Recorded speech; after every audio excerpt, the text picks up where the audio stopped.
There is new leadership at the Lafayette Library tonight. The Board of Control appointed an interim library director, but as the board tries to move forward, previous controversies resurface. 3's on the Street, Amon Boyd joins us from the library to explain.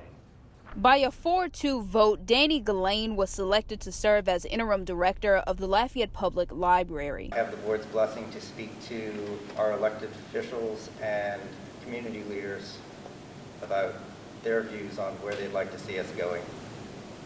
Gillane acknowledging recent controversies which resurfaced once again before the board's vote. And I'm asking you directly, and I would like an answer.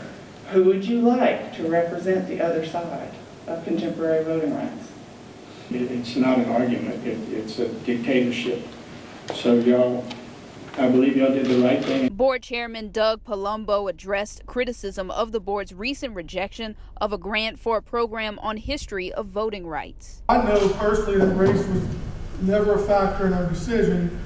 I did come to realize that as the elected leader of this board, I feel like I had a responsibility and failed by not anticipating how our actions might be perceived by all of our community.